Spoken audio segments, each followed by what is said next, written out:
Hello everyone, so welcome back to my channel once again. This is Tulika Sengupta, your narrator, and today I'll be reading The Enemy from The Stars, Class 12, written by Paul S. Buck. So before starting the chapter, we have something like before you read.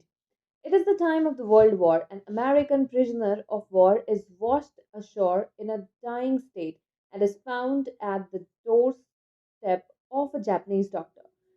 Should he save him as a doctor or hand him over to the army as a patriot? Dr. Sadao Hoki's house was built on a spot of the Japanese coast where, as a little boy, he had often played. The low square stone house was set upon rocks well above a narrow beach that was outlined with bent pines. As a boy, Sadao had climbed the pines, supporting himself on his bare feet, as he had seen men do in the South Seas when they climbed the coconut. His father had taken him often to the island of those seas, and never had he failed to see the little brave boy at his side. Those islands yonder, they are the stepping stones to the future for Japan. Where shall we step from them? Sadao had asked seriously. Who knows? His father had answered. Who can limit our future? It depends on what we make it. Sadao had taken this into his mind as he did everything his father said. His father, who never joked or played with him, but who spent infinite pains upon him, who was his only son. Sadao knew that his education was his father's chief concern. For this reason, he had been sent at 22 to America to learn all that could be learned of surgery and medicine. He had come back at 30, and before his father died, he had seen Sadao became famous not only as a surgeon but as a scientist because he was perfecting a discovery which would render burns entirely clean. He had not been sent abroad with a troop. Also, he knew there was some slight danger that the old general might need an operation for a condition for which he was now being treated medically. And for this possibility, Sada was being kept in Japan. Clouds were rising from the ocean now. The unexpected warmth of the past few days had at night drawn heavy fog from the cold waves.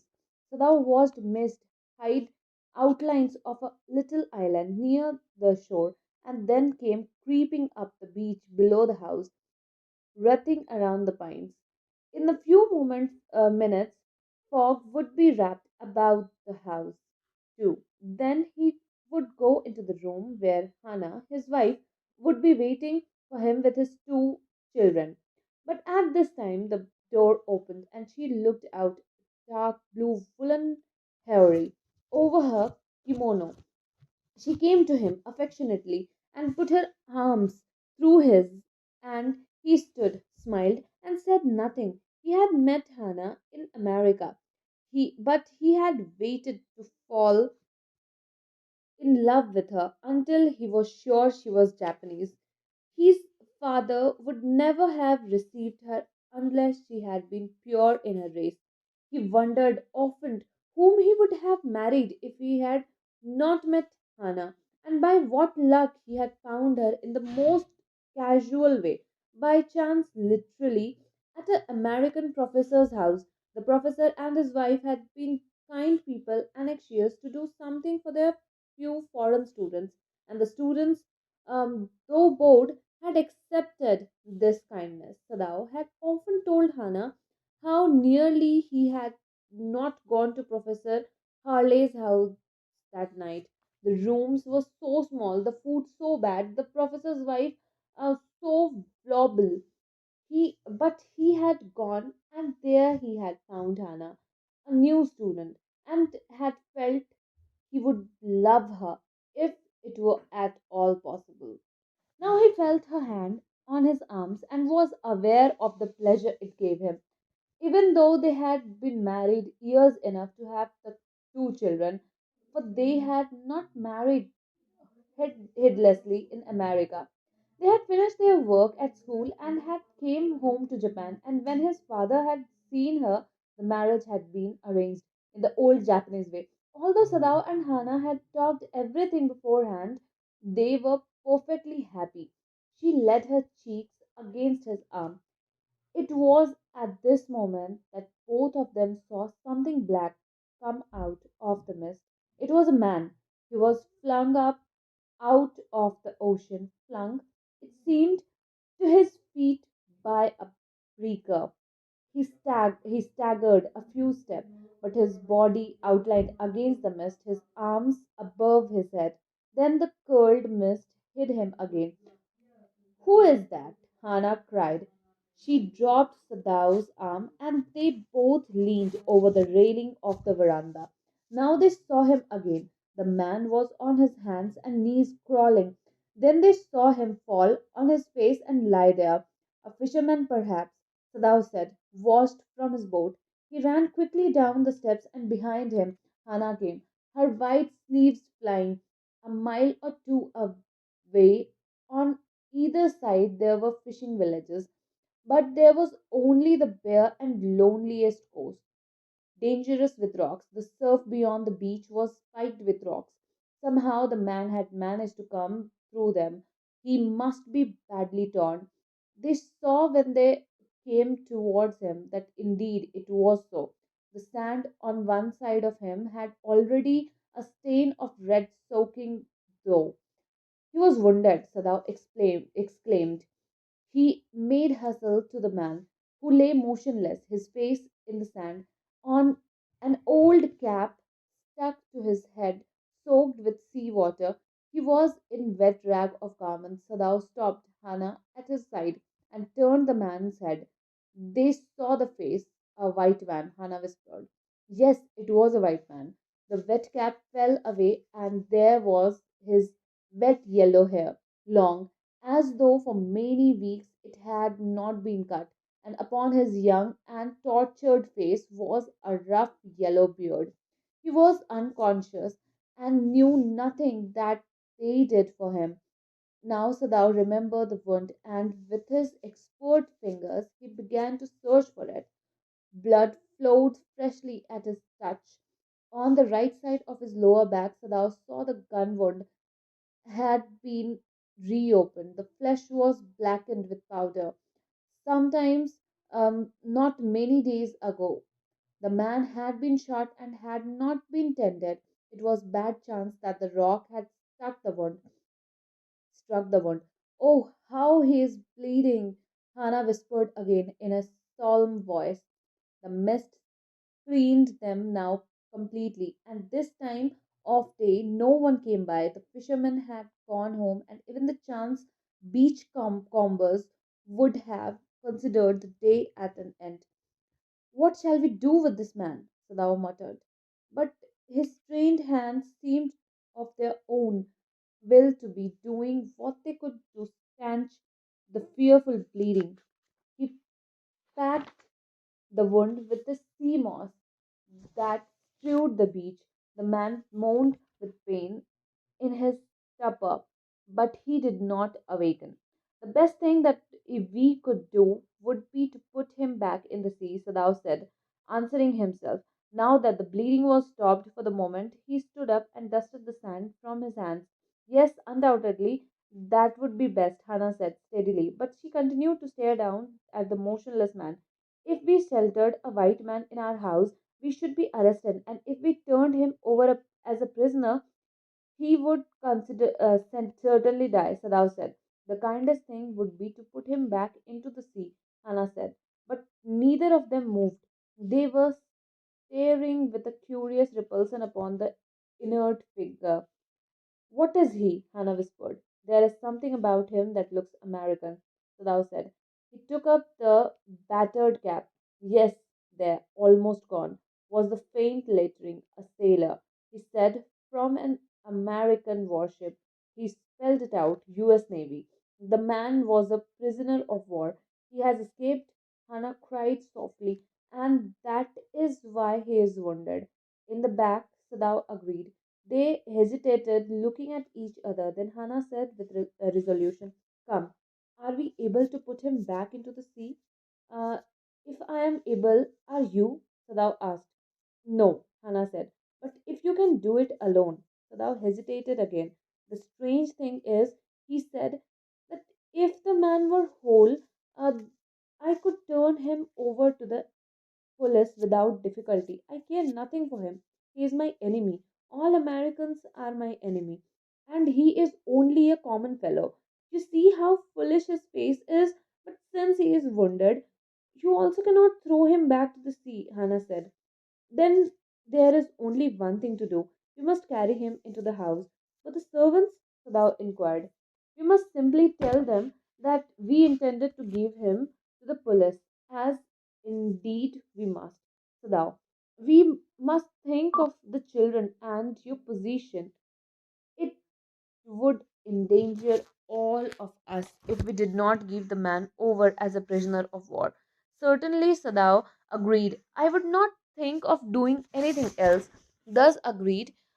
Together they lifted the man. He was very light, like a fowl, for that that had been half starved for a long time until it is only feathers and skeletons.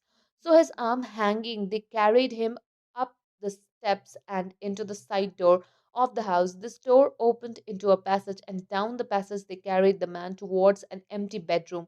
It had been the bedroom of Sadao's father, and since his death it had not been used. They laid the man on the deeply matted floor.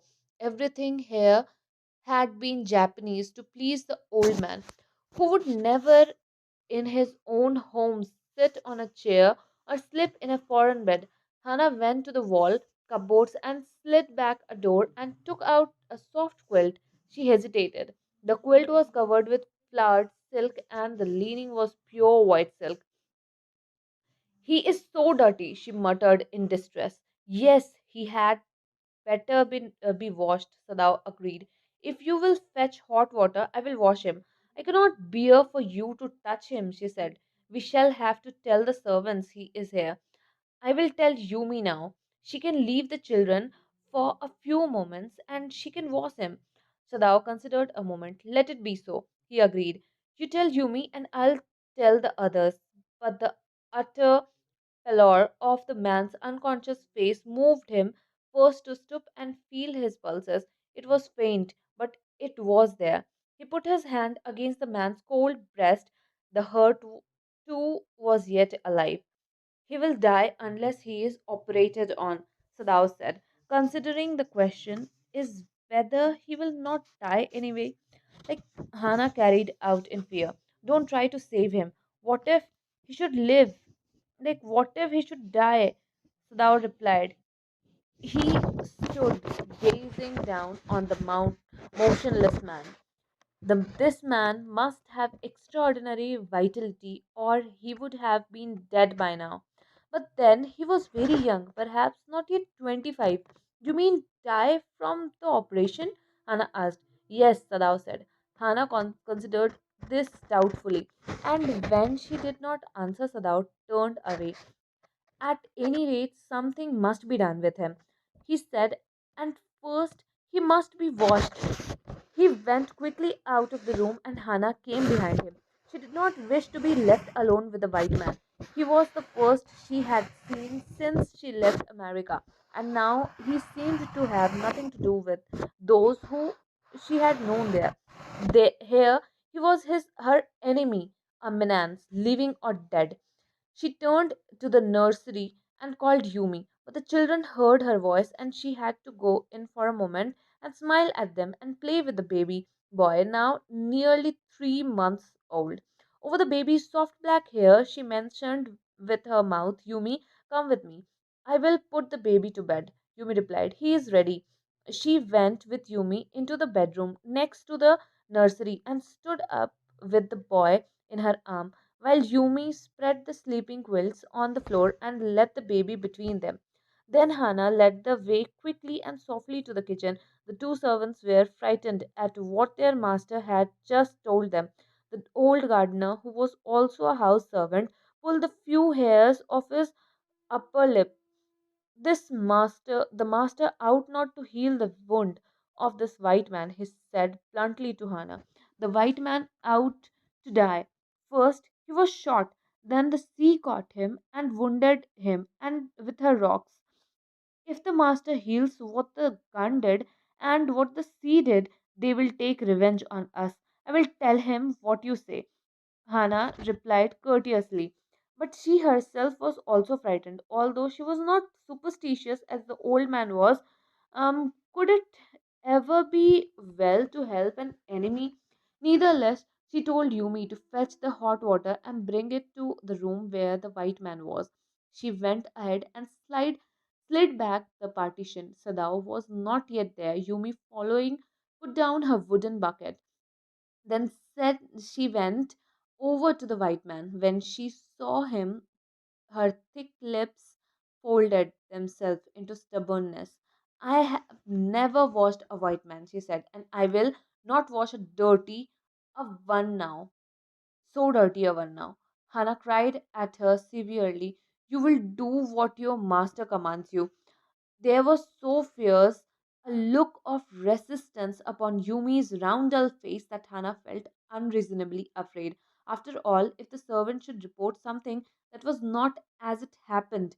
Very well, she said with dignity. You understand, we only want to bring him to his senses so that we can turn him over as a prisoner. I will have nothing to do with it, Yumi said. I am poor person and it is not my business. Then please, Hannah said gently, return to your own work. At once, Yumi left the room, but this left Hannah was with the white man alone. She might have been too afraid to stay, had not her anger at Yumi's stubbornness now sustained her. Stupid Yumi, she muttered fiercely. Is this anything but a man and a wounded, helpless man? In the conviction of her own superiority, she bent impulsively and untied the knotted rugs that kept the white man covered. When she had his breast bare, she dipped the small clean towel that Yumi had brought into the steaming hot water and washed his face carefully. The man's skin, though rough with exposure, was the fine texture and must have been very blond when he was a child.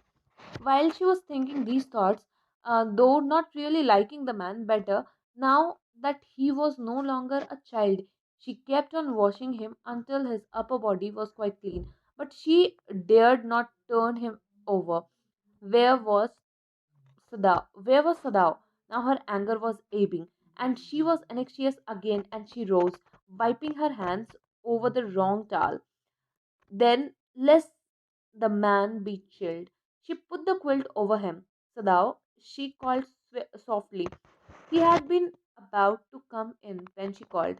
His hand had been on the door and now he opened it. She saw that he had brought his surgeon's emergency bag and that he wore his surgeon's coat. You have decided to operate, she cried.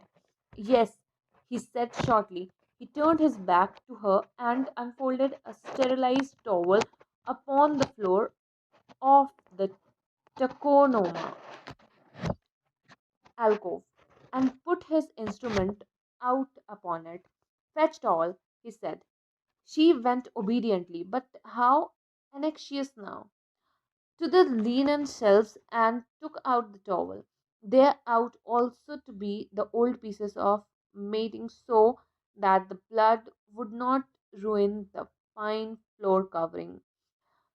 She went out to the back veranda where the gardener kept strips of matting with which to protect delicate scrubs and old cold nights and took an armful of them. But when she went back into the room, she saw that this was useless. The blood had already soaked through the packing in the man's wound and had ruined the mat under him. Oh, the mat! She cried. Yes, it is ruined, Sadao replied, as though he did not care. Help me to turn him, he commanded her. She obeyed him without a word, and he began to wash the man's back carefully. Yumi would not wash him, she said. Did you wash him then? Sadao asked, not stopping for a moment his swift, concise moments. Yes, she said. He did not seem to hear her, but she was used to his absorption when he was at work.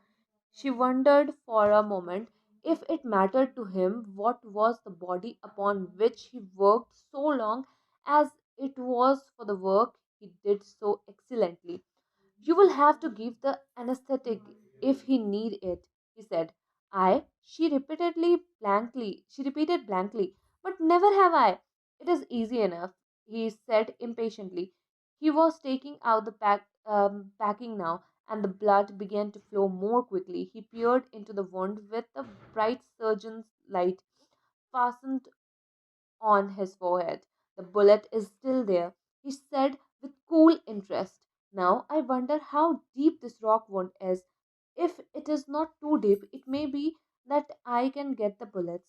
But the bleeding is not superficial. He has lost much blood. At this moment, Hannah choked. He looked up and saw her face the color of sulphur. Don't faint, he said sharply. He did not put down his exploring instrument. If I stop now, the man will surely die. She clapped her hands to her mouth and leaped up and ran out of the room. Outside in the garden, he heard her retching, but he went on with his work. It will be better for her to empty her stomach, he thought.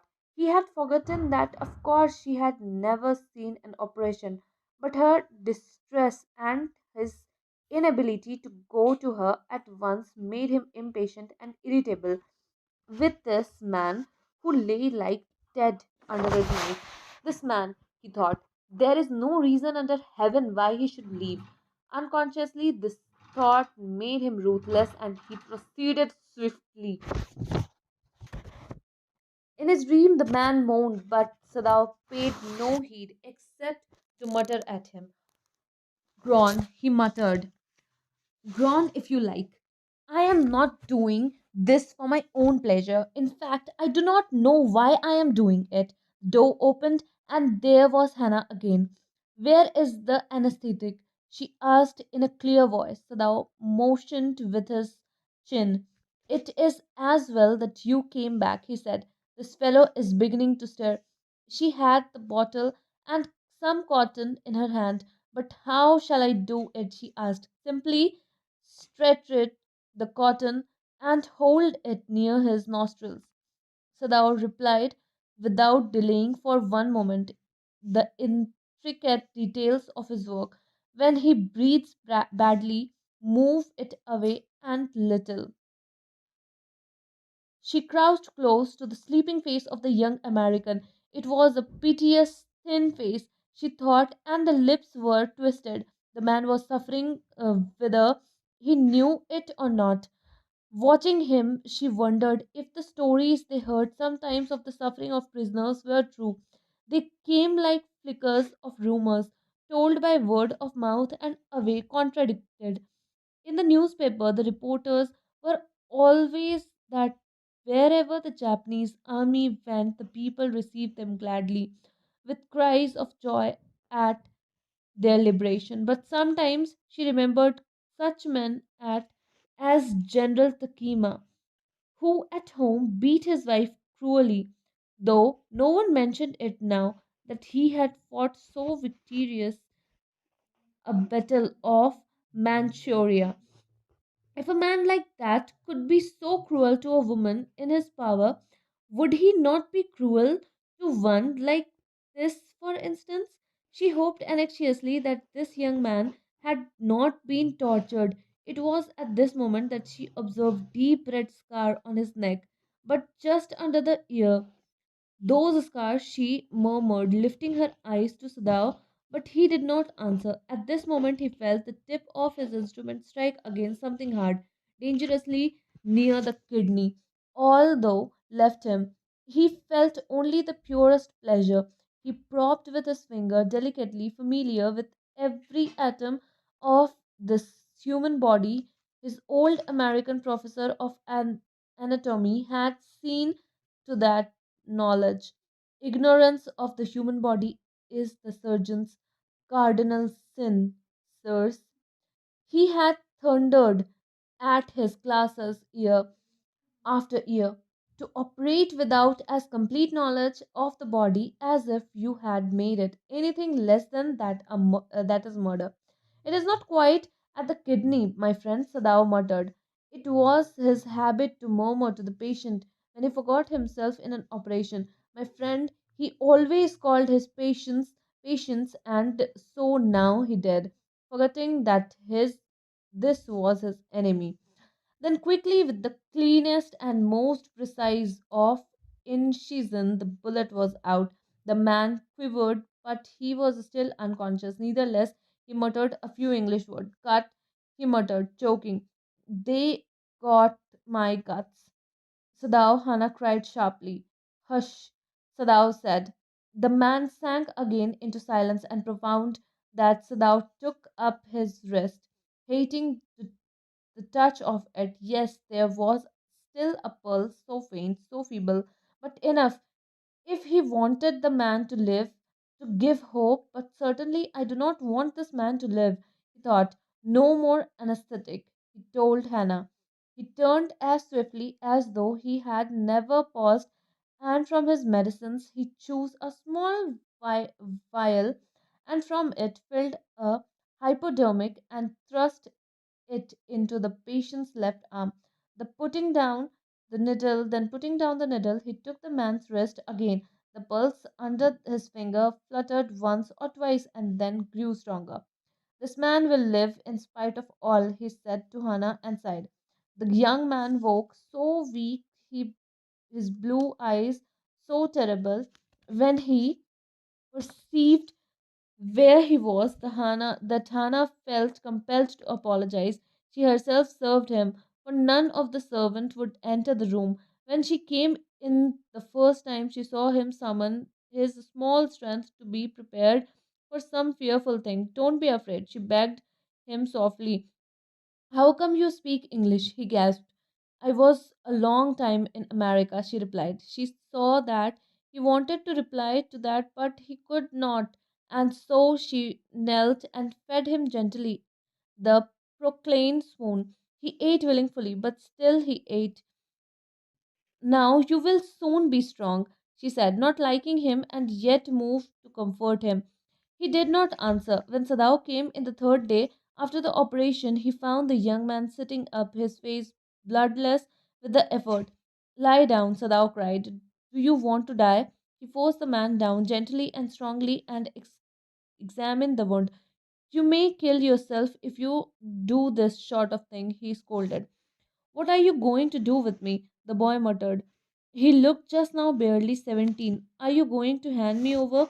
For a moment, Sadao did not answer. He finished his examination and then pulled the silk quilt over the man. I do not know myself what I shall do with you, he said. I out of course to give you to the police. You are a prisoner of war. No, do not tell me anything. He put up his hand as he saw the young man was about to speak. Do not even tell me your name unless I ask it. They looked at each other for a moment, and then the young man closed his eyes and turned his face to the wall. Okay, he whispered, his mouth is a bitter line. Outside the door, Hannah was sitting for Sadao. He saw at once that she was in trouble. Sadao, Yumi tells me the servant feel they cannot stay if we hide this man here anymore, she said. She tells me that they are saying that you and I were so long in America that we have forgotten to think of our own country first. They think we like Americans. It's not true, Sadao said harshly. Americans are our enemies. But I have been trained not to let a man die if I can help it. The servant cannot understand, she said anxiously. No, he agreed. Neither seemed able to say more, and somehow the household dragged on. The servant grew more watchful. Their courtesy was as careful as ever, but their eyes were cold upon the pair to whom they were hired. It is clear what our master ought to do, the old gardener said one morning. He had worked with flowers all his life and had been a specialist too in moss. For Sadao's father, he had made one of the finest moss gardens in Japan, sweeping the bright green carpet constantly so that not a leaf nor or a pine needle marred the velvet of its surface. The old master's son knows very well that what he ought to do. He now said, pinching a bud from a bush as he spoke, when the man was so near death, why did he not let him bleed? The young master is so proud of his skills to save life that he saves any life, the cook said contemptuously. She split a fowl's neck skillfully and held the fluttering bud and let its blood flow into the roots of a wistaria vine. Blood is the best of fertilizer, and the old gardener would not let her waste a drop of it. It is the children of whom we must think. Yumi said sadly, what will be their fate if their father is condemned as a traitor?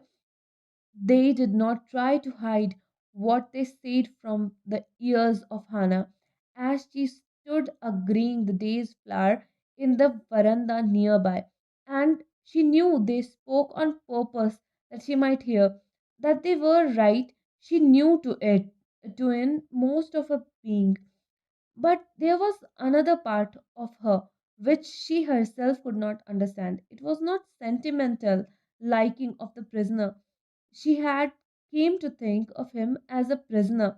She had not liked him even yesterday when he had said in his impulsive way, anyway, let me tell you that my name is Tom. She had only bowed her little distance bow.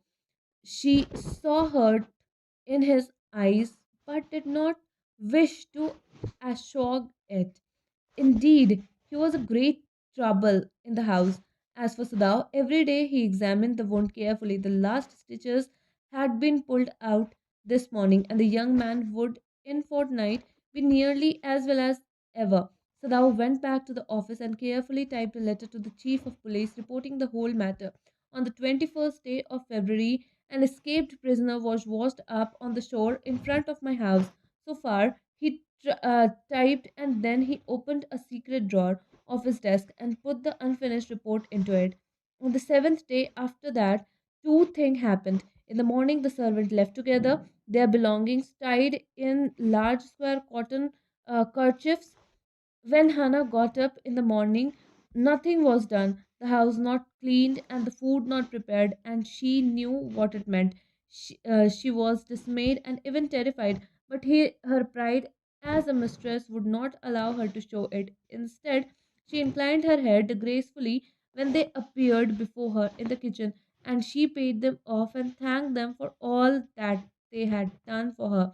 They were crying, but she did not cry. The cook and the gardener had served Sadao since he was a little boy in his father's house, and Yumi cried because of the children. She was so grieving that after she had gone, she ran back to Hannah. If the baby misses me too much tonight, send for me. I'm going to my house, and you know where it is. Thank you, Hannah said, smiling. But she told herself she would not send for Yumi, however, the baby cried. She made the breakfast and Sadao helped with the children. Neither of them spoke of the servants beyond the fact that they were gone. But after Hannah had taken morning food to the prisoner, she came back to Sadao. Why is it we cannot see clearly what we ought to do? She asked him. Even the servants see more clearly than we do. They, why are we different from other Japanese? Sadao did not answer. But a little later, he went into the room where the prisoner was and said brusquely, today you may get up on your feet. I want you to stay up only 5 minutes at a time. Tomorrow you may try it twice as long. It would be well that you get back your strength as quickly as possible. He saw the flicker of terror on the young face that was still very pale. Okay, the boy murmured. Evidently, he was determined to say more. I feel I ought to thank you, doctor, for having saved my life. Don't thank me too early, Sadao said coldly.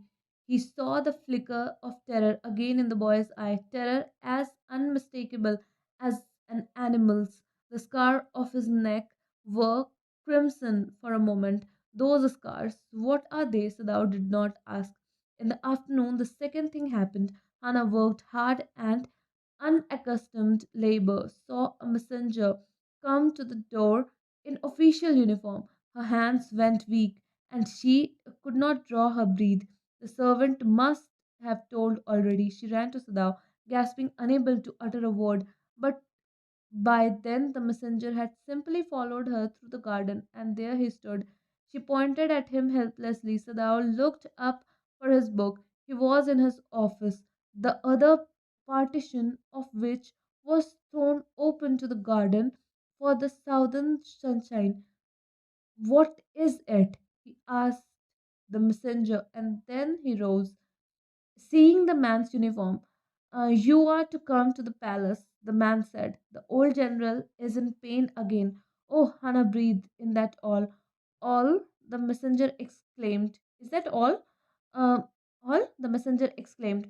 Is it not enough? Indeed it is, she replied. I'm very sorry. When Sadao came to say goodbye, she was in the kitchen but doing nothing. The children were asleep and she sat merely resting for a moment, more exhausted from her fright than from work. I thought they had come to arrest you, she said. He gazed down into her anxious eyes. I must get rid of this man for your sake, he said in distress. Somehow I must get rid of him. Sadao goes to see the general. Of course, the general said weakly. I understand fully, but that is because I once took a degree in Presenton, so few Japanese have. I care nothing for the man, Excellency, Sadao said, but having operated on him with such success, yes, yes, the journal said, it only makes me feel you more indispensable to me. Evidently, you can save anyone. You're so skilled. You say you think I can stand one more such attack as I have had today? Not more than one, Sadao said. Then certainly I can allow nothing to happen to you, the general said with an anxiety. How his long, pale Japanese face became expressionless, which meant that he was in deep thought. You cannot be arrested, the general said, closing his eyes. Suppose you were condemned to death, and the next day I had have my operation. There are other surgeons, Excellency, Sadao suggested. None I trust, the general replied.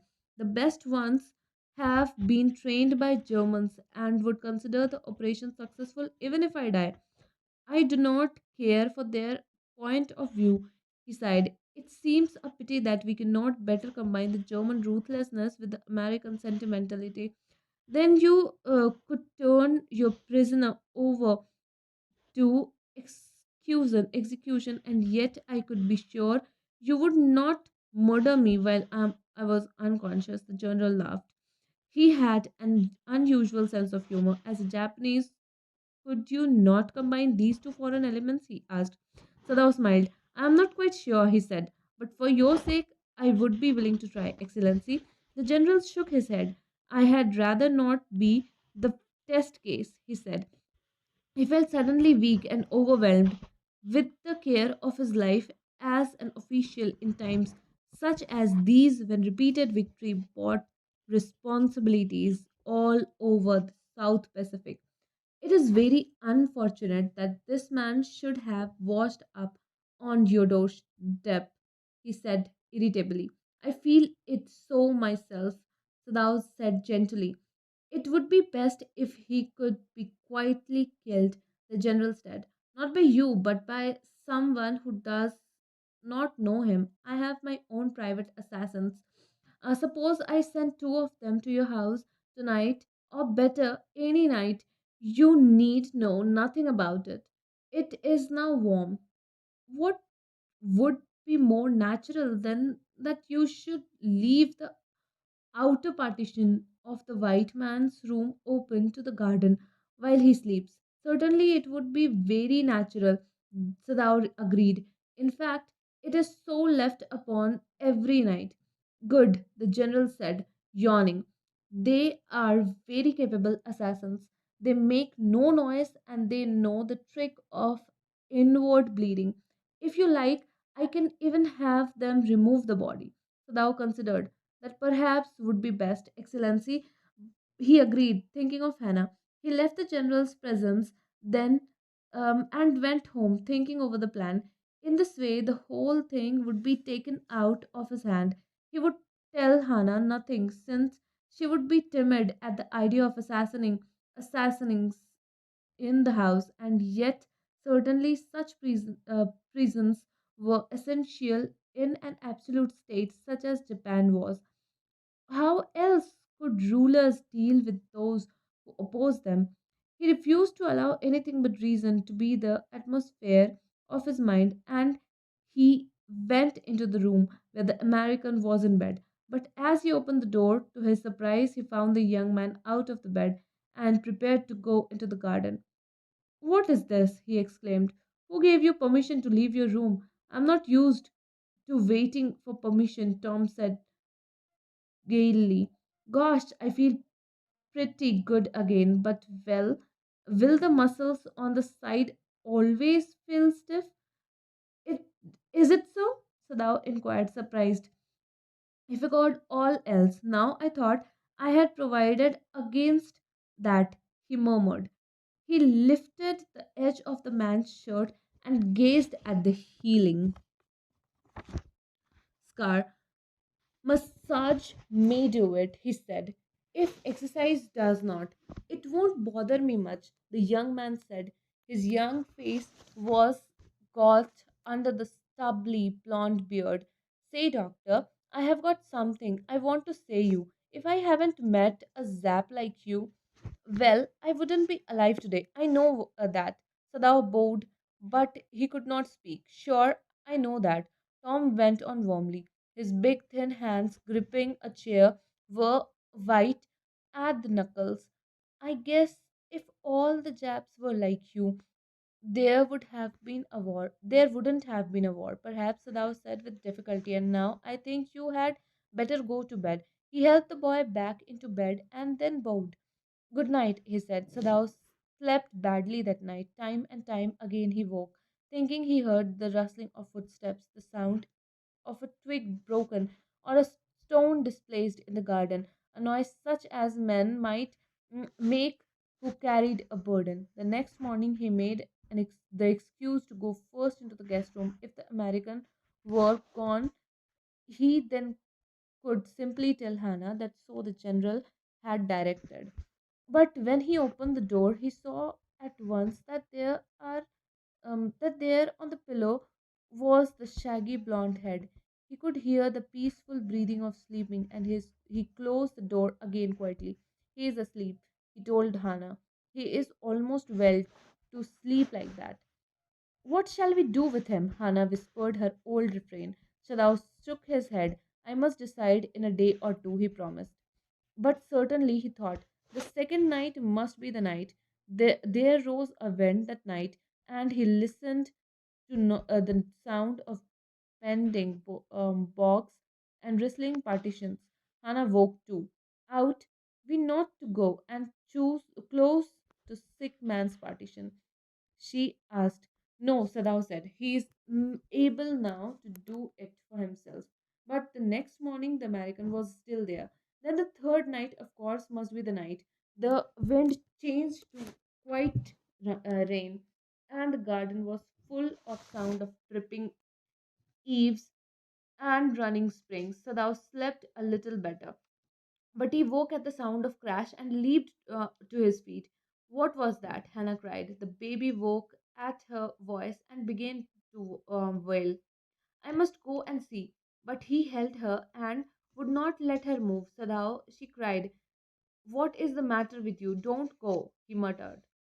"Don't go." His terror infected her, and she stood breathless, waiting. There was only silence. Together they crept back into the bed, the baby between them. Yet when he opened the door of the guest room in the morning, there was the young man. He was very gay, and he already washed and was now on his feet. He had asked for a razor yesterday and had saved himself, and today there was a faint color in his cheeks. "I am well," he said joyously.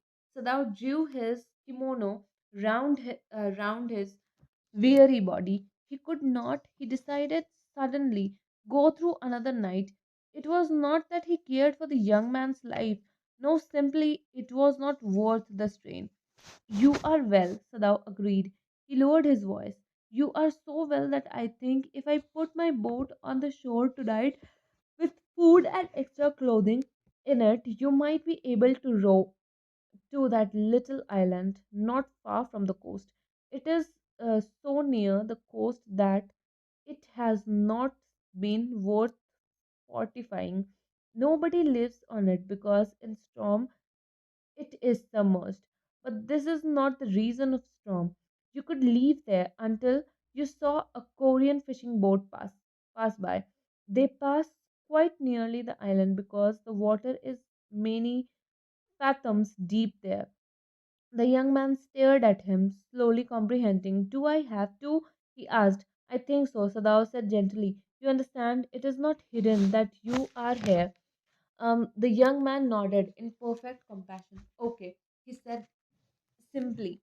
Sadao did not see him again until evening. As soon as it was dark, he had dragged the stout boat down to the shore, and in it he put food and bottled water that he had brought secretly during the day, as well as two quilts he had bought at a pawn shop.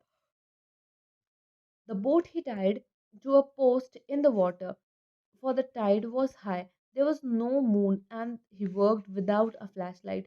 When he came to the house, he entered as though he were just back from his work. And Suhana knew nothing. Yumi was here today, she said as she served his supper. Though she was so modern, she did not eat with him. Yumi cried over the baby. She went on with a sigh. She misses him so. The servants will come back as soon as the foreigner is gone, Sadao said. He went into the guest room that night before he went to bed himself and checked carefully the American's temperature, the state of the wound, and his heart and the pulses. The pulse is irregular, but that was perhaps because of excitement. The young man's pale lips, were pressed together, and his eyes burned. Only the scar of his on his neck were red. I realize you are saving my life again, he told Sadao. Not at all, Sadao said. It is only inconvenient to have you here any longer. He had hesitated a good deal about giving the man a flashlight, but he had decided to give it to him after all. It was a small one, his own, which he used at night when he was called. If your food runs out before you catch a boat, he said, signal me two flashes at the same instant. The sun drops over the horizon. Do not signal in darkness, for it will be seen. If you are all right but still there, signal me once. You will find fresh fish easy to catch, but you must eat them raw. A fire would be seen. Okay, the young man breathed. He was dressed now in the Japanese clothes which Sadao had given him, and at the last moment Sadao wrapped a black cloth about his blond head. Now, Sadao said. The young American, without a word, shook Sadao's hand warmly and then walked quite well across the floor and down the steps into the darkness of the garden. Once, twice, Sadao saw his light flash to find his way, but that would not be suspected. He waited until from the shore there was one more flash. Then he closed the partition. That night he slept. You say the man skipped? The general asked faintly. He had been operated for a week before, an emergency operation to which Sadao had been called in the night. For 12 years, for 12 hours, Sadao had not been sure the general would leave. The gallbladder was much involved. Then the old man had begun to breathe deeply again and to demand food.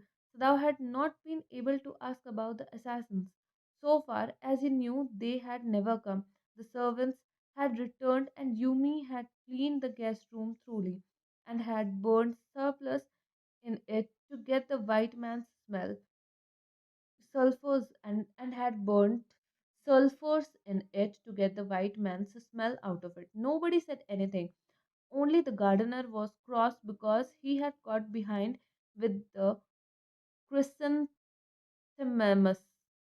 But after a week, Sadao felt the general was well enough to be spoken to about the prisoner. Yes, Excellency, he escaped, Sadao now said. He coughed, signifying that he had not said all he might have said, but was unwilling to disturb the general further. But the old man opened his eyes suddenly. The prisoner, he said with some energy, did I not promise you I would kill him for you? You did, Excellency, Sadao said. Well, well, the old man said in a tone of amazement. So I did. But you see, I was suffering a good deal. Um, the truth is, I thought of nothing but myself. In short, I forgot my promise to you. I wonder, Your Excellency, Sadao murmured. Um, it was certainly very careless of me, the general said. But you understand, it was not lack of uh, patriotism or dereliction of duty. He looked anxiously at his doctor. If the matter should come out, you would understand that, wouldn't you? Certainly, Your Excellency, Sadao said. He suddenly comprehended that the general was in the palm of his hand, and that as a conscious he himself was perfectly safe. I can swear to your loyalty, Excellency, he said to the old general, and to your zeal against the enemy. You are a good man, the general murmured and closed his eyes. You will be rewarded. But Sadao, searching the spot of black in the twilighted sea that night, had his reward. There was no break of light in the dusk. No one was on the island. His prisoner was gone. Safe, doubtless, for he had warned him to wait only for a Korean fishing boat. He stood for a moment on the veranda, gazing out to the sea from whence the young man had come that other night, and into the mind, although without reason, there came other white faces he had known. The professor at whose house he had met Hannah, a dull man, and his wife. He had a silly, talkative woman. In spite of her wish to be kind, he remembered his old teacher of anatomy who had been so insistent on mercy with the knife. And then he remembered the face of his fat and slatternly landlady. He had great difficulty in finding a place to live in America because he was Japanese. The Americans were full of prejudice, and it had been bitter to live in it. Knowing himself their superior, how he had despised the ignorant and dirty old woman who had at last consented to house him in her miserable home.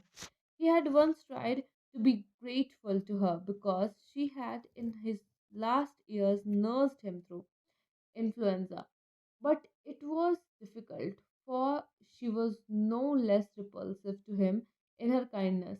Now he remembered the youthful, haggard face of his prisoner, white and repulsive. Strange, he thought, I wonder why I could not kill him. So that's all for today. That was the whole chapter. I know this video became quite long because this is quite a long chapter. So I guess, and I hope you like it. If you like it, then please like, share, and subscribe my video. So yeah, that's all for today. Thank you very, very much.